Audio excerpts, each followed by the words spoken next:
এক নতুন ইতিহাসের সূচনা হতে চলেছে, যখন বিশ্বের বিভিন্ন প্রান্তে মুসলিম জাতিগুলো তাদের রাজনৈতিক ও সামাজিক স্বার্থে বিভক্ত। ঠিক সেই মুহূর্তে ইরান তাদের ঐক্য প্রতিষ্ঠার জন্য একটি গুরুত্বপূর্ণ পদক্ষেপ নিয়েছে। মধ্যপ্রাচ্যের এই শক্তিশালী দেশটি এখন মুসলিম বিশ্বকে একত্রিত করার পথে এক নতুন কৌশল প্রয়োগ করছে। তবে প্রশ্ন উঠছে, এটি কতটা সফল হতে পারে এবং এর দীর্ঘমেয়াদী প্রভাব কি হতে পারে।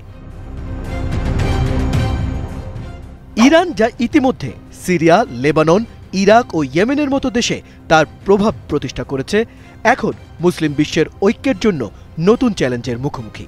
বিশেষ করে শিয়া ইসলামের একটি শক্তিশালী প্রতিনিধি হিসেবে ইরান সৌদি আরব এবং অন্যান্য সুন্নি দেশগুলোর সঙ্গে বিরোধপূর্ণ সম্পর্কের মধ্য দিয়ে চলেছে।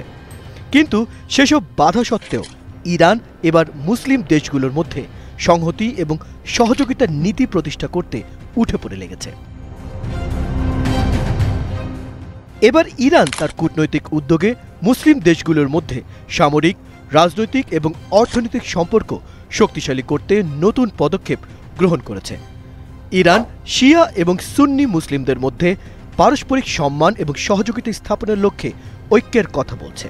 সম্প্রতি ইরানের সর্বোচ্চ নেতা আয়াতুল্লাহ খামেনি তার ভাষণে মুসলিম বিশ্বের ঐক্যের গুরুত্ব তুলে ধরেছেন এবং সকল মুসলিম দেশকে এক কাতারে দাঁড়ানোর আহ্বান জানিয়েছেন।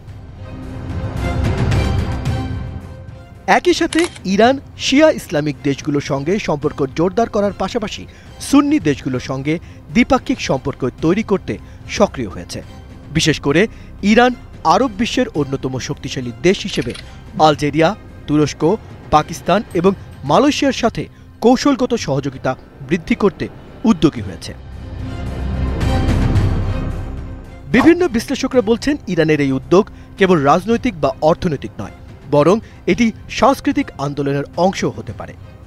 শিয়া ইসলাম এবং সুন্নি ইসলাম একে অপরের থেকে অনেকটাই আলাদা হলেও ইরান বুঝতে পেরেছে যে একসাথে দাঁড়িয়ে মুসলিম বিশ্বের বৃহত্তর স্বার্থ রক্ষা করা সম্ভব। এই উদ্যোগের মাধ্যমে ইরান বিশ্বব্যাপী মুসলিম দেশগুলোর মধ্যে এক ধরনের ঐক্য সৃষ্টি করতে চাচ্ছে, যা আন্তর্জাতিক মঞ্চে মুসলিম বিশ্বের শক্তি বৃদ্ধি করবে।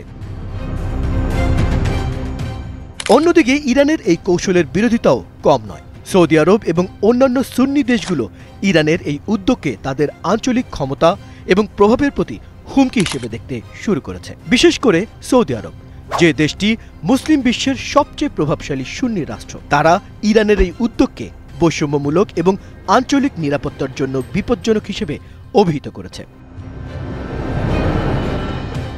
তবে ইরান সবকিছু সত্ত্বেও তার অবস্থান দৃঢ় রেখেছে। শিয়া মুসলিম বিশ্বের এই নেতা জানিয়ে দিয়েছেন যে মুসলিম দেশগুলোর মধ্যে বিভক্তি রোধ করা শুধুমাত্র রাজনৈতিক উদ্দেশ্য নয়, বরং এটি ইসলামের মৌলিক আদর্শের পক্ষে একটি গুরুত্বপূর্ণ পদক্ষেপ। ইরান দাবি করছে যে মুসলিম দেশগুলো যদি একত্রিত হতে পারে, তবে এটি শুধুমাত্র তাদের নিজস্ব স্বার্থ রক্ষা করবে না, বরং বিশ্বের সামনে ইসলামের প্রকৃত শক্তিকে তুলে ধরবে।